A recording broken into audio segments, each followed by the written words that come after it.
सो hi guys, आदर्श यार। तो यार आज के इस वीडियो में हम लोग रिव्यू करने वाले हैं IIEST सिरपुर के बारे में।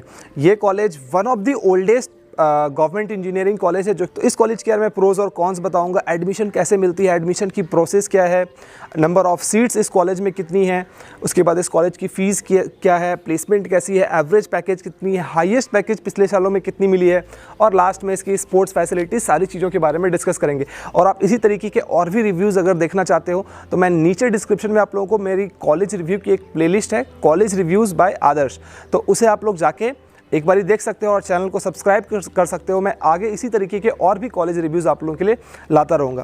तो यार कमिंग बैक टू यार इस कॉलेज की ESTD, तो अगर इस कॉलेज की मैं ESTD के बारे में बात करूँ तो वो है हमारी 1856, जो कि इटसेल्फ बताता है कि ये कॉलेज कितनी ज़्यादा पुरानी है। अगर आप NIRF रैंकिंग की बात करूँ तो इस कॉलेज की हमारी NIRF रैंकिंग है वो हमारी 19 है, ठीक है।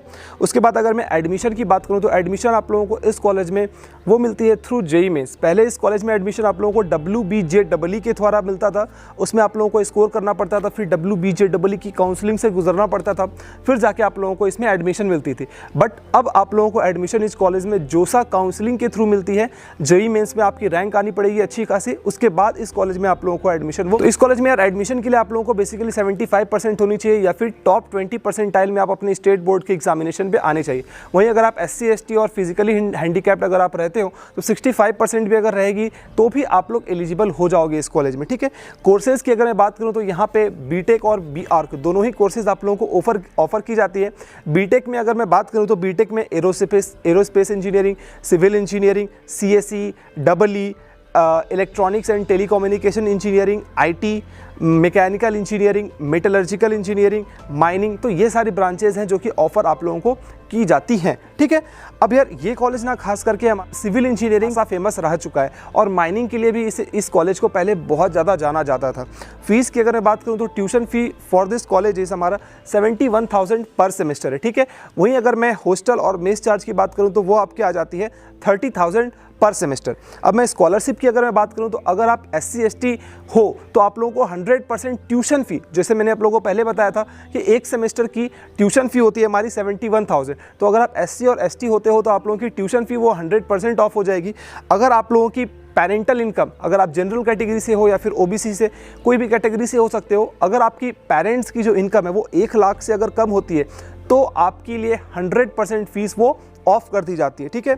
अगर आपकी पेरेंटल इनकम 1 लाख से लेके 5 लाख के बीच में होती है, मतलब 5 लाख से कम और 1 लाख से ज़्यादा, तो आपकी ट्यूशन फ़ी में 2/3, सपोज अगर 1 लाख ट्यूशन फ़ी है तो उसकी 2/3 ऑफ हो जाएगी, मतलब माफ़ कर दी जाएगी आप लोगों के लिए फ़ीस, ठीक है। अब अगर मैं प्लेसमेंट के ऊपर बात करूँ तो इस कॉलेज की हाईएस्ट पैकेज जहाँ तक मैंने अभी देखा है तो वहाँ पर दिखाया जा रहा था 39.2 लाख, मतलब 39,20,000 इस कॉलेज की हाईएस्ट पैकेज अभी तक रही है। वहीं अगर मैं एवरेज पैकेज की बात करूं जो कि NIRF के ऑफिशियल वेबसाइट पे दिया गया था तो इस कॉलेज की हमारी एवरेज पैकेज है वो 6,20,000। अगर मैं परसेंटेज ऑफ प्लेसमेंट की बात करूं तो इन टोटल अप्रॉक्सीमेटली 75 to 80% बच्चों को यहाँ पे प्लेसमेंट मिल जाती है। बाकी बहुत सारे बच्चे वो या तो रिसर्च के लिए ऑप्ट कर लेते हैं या फिर वो further studies like MTech, MS या फिर और भी कोई स्टडीज़ के लिए वो ऑप्ट कर लेते हैं। 7th राउंड की कट ऑफ दिखा रहा हूँ और IIEST सिरपुर जनरल कैटेगरी के लिए आप देखोगे अगर आपकी 44,000 रैंक तक अगर आपकी रैंक रहती है तो आपको कोई ना कोई एक ब्रांच मिल जाती है अगर आप होम स्टेट से बिलोंग करते हो। वहीं मैं अगर अदर स्टेट के बारे में बात करूँ तो आपको अगर 40,000 तक रैंक अगर आपकी आती है तो आपको मेटलर्जी एंड मटेरियल्स इंजीनियरिंग मिल जाएगी, ठीक है। ये हो गई हमारी जनरल कैटेगरी के लिए। वहीं अगर मैं EWS कैटेगरी के लिए देखूँ तो EWS कैटेगरी के लिए आप लोग देख सकते हो, अगर मैं 7th राउंड की कट ऑफ में जाऊँ तो 7th राउंड की कट ऑफ आप लोग देख सकते हो कि अगर आपकी रैंक 11,405 तक रहती है होम स्टेट कोटा से तो आपको ये कॉलेज मिल सकती है। वहीं अगर आप अदर स्टेट से बिलोंग करते हो और अगर आपकी रैंक 5,000 तक अगर रहती है 5G एंड मटेरियल्स इंजीनियरिंग मिल जाएगी। वहीं अगर आपको माइनिंग इंजीनियरिंग चाहिए तो आपकी रैंक 5,183 रहनी चाहिए, ठीक है। अब मैं बात कर लेता हूँ यार OBC कैटेगरी के लिए। तो अगर आप OBC कैटेगरी से बिलोंग करते हो तो अगर मैं यहाँ पे 7th राउंड की कट ऑफ देखूँ तो 7th राउंड में अगर आपकी रैंक OBC कैटेगरी से 46,900 रहती है तो आप लोगों को मेटलर्जी एंड मटेरियल्स इंजीनियरिंग मिल सकती है। बाकी कट ऑफ आप लोग देख सकते हो, आपके सामने यहाँ पे दिख रही है। तो अब हम लोग बात करेंगे इस कॉलेज की प्रोज और कॉन्स की। इंडिया में यार बहुत कम ही एक ऐसे कॉलेज है जो कि जहाँ पे जिस कॉलेज में PSUs डायरेक्टली जाते हैं रिक्रूटमेंट के लिए, और उनमें से एक कॉलेज है हमारा IIEST सिरपुर। यहाँ पे यार हर साल पिछले 2018-2019 तक देखा गया है कि PSUs डायरेक्ट रिक्रूटमेंट के लिए आते हैं, which is a good thing, जो कि आप लोगों को एक पॉइंट नोट डाउन करके रखना चाहिए। दूसरी बात ये कि यार ये कॉलेज, बहुत ही कम कॉलेज इंडिया में ऐसे हैं जो कि आपकी सिविल इंजीनियरिंग के लिए जाने जाते हैं, जैसे कि हमारा IIT खड़गपुर हो गया या फिर हमारा IIT रुड़की हो गई। उनमें से एक ऐसा कॉलेज है जो कि सिविल इंजीनियरिंग के लिए आप लोगों को जाना जाता है, ठीक है। तीसरी बात अगर मैं कहूँ तो इंडिया के जो फाइनेस्ट ब्रेन्स होते हैं वो JEE मेंस के एग्जामिनेशन को क्रैक करके इस कॉलेज में एडमिशन लेते हैं, which is a good thing. मतलब उसके बाद अगर मैं बात करूँ तो इस कॉलेज में यार जो मेजर बच्चे जो होते हैं वो बच्चे हायर स्टडीज़ के लिए ऑप्ट करते हैं। मतलब अगर आपके दिमाग में ये चीज़ है कि मुझे हायर स्टडीज़ फ्यूचर में करना है, या तो मुझे MTech करना है, या मुझे MS करना है, या मुझे फ्यूचर में जाके MBA करना है, कुछ भी एक चीज़ें हो सकती है, PhD आप लोगों को करना है, तो ऐसी चीज़ें अगर आप लोगों को करनी है तो ये कॉलेज आप लोगों के लिए बेटर ऑप्शन हो सकता है, ठीक है।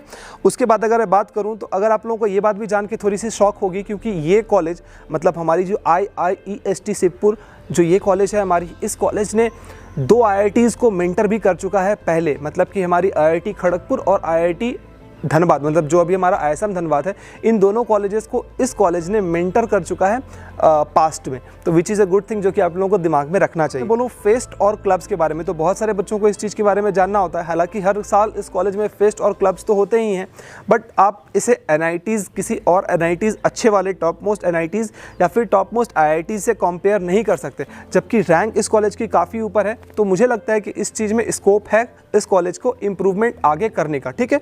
उसके बाद अगर मैं बात करूँ स्पोर्ट्स फैसिलिटीज़ के लिए, तो 2 ग्राउंड आप लोगों को इस कॉलेज में मिल जाती है। इसमें यार फुटबॉल में आप लोगों को ज़्यादा तवज्जो दिया जाता है। हालांकि अगर आप और कोई भी स्पोर्ट्स में अच्छे हैं तो उस स्पोर्ट्स में भी आप लोग जाके वहाँ पे पार्ट ले सकते हैं, ठीक है।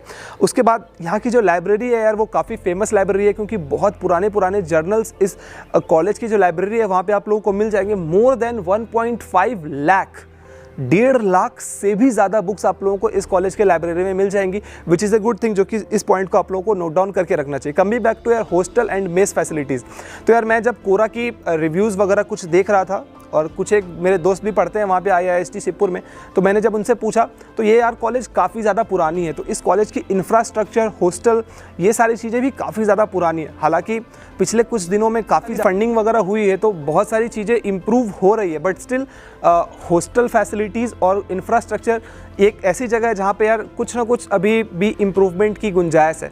कमिंग बैक टू मेस यार, तो मैंने एक बच्चे से पूछा तो उस बच्चे को मेस की जो फूड है वो ज़्यादा अच्छी नहीं लगी।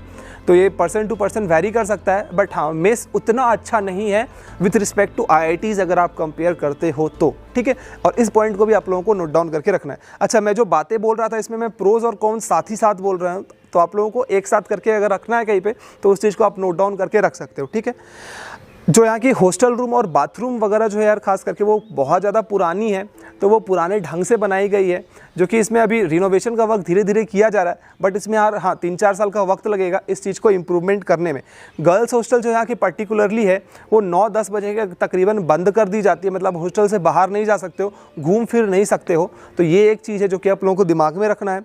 प्लेसमेंट अगर मैं बात करूं यार, तो यहाँ पे ज़्यादातर अगर आप प्लेसमेंट पर्सपेक्टिव से अगर कॉलेज ज्वाइन करना चाहते हो, और अगर आपके दिमाग में ये चीज़ आ रही है कि भैया मैं NIT जमशेदपुर ज्वाइन करूं, या फिर NIT दुर्गापुर ज्वाइन करूं, या फिर मैं जादवपुर ज्वाइन करूं, तो सिर्फ और सिर्फ अगर आपका ये फोकस है कि मुझे प्लेसमेंट अच्छे जगह पे चाहिए, देन यू कैन चूज़ या तो NIT जमशेदपुर, या फिर NIT दुर्गापुर, या फिर जादवपुर। लेकिन अगर आपके दिमाग में ये चीज़ है कि नहीं मुझे फ्यूचर में रिसर्च वर्क करना है, PhD वगैरह करना है, साइंटिस्ट लाइन पे जाना है मुझे, तब आपके लिए ये कॉलेज एक ज़्यादा बेहतर ऑप्शन नज़र आ सकता है, ठीक है। या फिर अगर आप एक सिविल इंजीनियरिंग के लिए अच्छी कॉलेज के बारे में देख रहे हो तो भी आप लोगों के लिए ये कॉलेज एक अच्छा ऑप्शन हो सकता है, ठीक है। तो ये एक मैंने ओवरऑल आप लोगों को आइडिया देने की कोशिश की कि हाँ ये कॉलेज कैसी है। उम्मीद करता हूँ कि ये वीडियो आप लोगों को काफ़ी ज़्यादा पसंद आई होगी, और इसी तरीके के और भी वीडियोज़ अगर आप देखना चाहते हो तो चैनल को सब्सक्राइब कर लीजिएगा। मैं इसी तरीके की वीडियोज़ आप लोगों के लिए लाता रहता हूँ। तब तक के लिए बाय बाय।